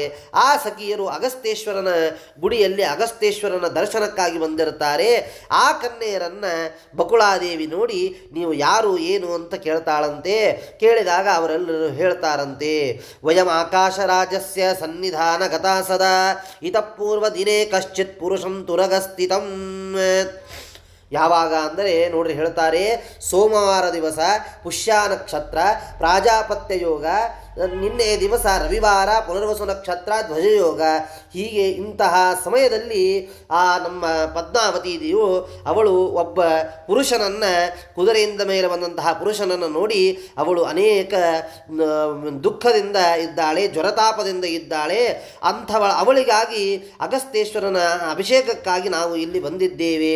ಈಗ ಆ ಕನ್ಯೆಯಾದ ನಿನ್ನನ್ನು ನಾವು ಕಾಣ್ತಾ ಇದ್ದೇವೆ ಅಂತ ಆ ಬಕುಲಾದೇವಿಗೆ ಅವರೆಲ್ಲರೂ ಹೇಳ್ತಾರಂತೆ. ಬಕುಲಾದೇವಿ ಬುಕ್ಕಲಾದೇವಿ ಬಹಳ ಸಂತೋಷ ಪಡ್ತಾಳೆ. ಯಾಕಂದರೆ ಯಾರು ಬಂದಿದ್ದು ಅಂತನ್ನುವುದನ್ನು ಕೇಳಬೇಕು ಅಂತನ್ನುವುದಕ್ಕಾಗಿ ಬಂದು ಅವಳು ಹೇಳ್ತಾಳೆ, ಕಿರಾತ ರೂಪದಿಂದ ಬಂದಿದ್ದ ಆ ಪುರುಷ ಯಾರು, ಬೇಡರ ವೇಷವುಳ್ಳವನಾದ ಅವನು ನಿಮ್ಮ ಬಳಿಗೆ ಹೇಗೆ ಬಂದ, ಆ ಎಲ್ಲ ವಿಚಾರಗಳನ್ನು ನನಗೆ ತಿಳಿಸಬೇಕು ಅಂತ ಬುಕ್ಕಲಾದೇವಿ ಇಲ್ಲಿ ಆ ಎಲ್ಲ ಕನ್ಯರಲ್ಲಿ ಪ್ರಾರ್ಥನೆಯನ್ನು ಮಾಡ್ತಾಳೆ ಅಂತನ್ನುವ ವಿಚಾರವನ್ನು ತಿಳಿಸ್ತಾ ಮತ್ತೆ ಮುಂದಿನ 4 ದಿವಸ ಕೇಳೋಣ ಅಂತ ಹೇಳ್ತಾ ಮಧ್ವಾಂತರ್ಗತ ಶ್ರೀಕೃಷ್ಣಾರ್ಪಣಮಸ್ತು.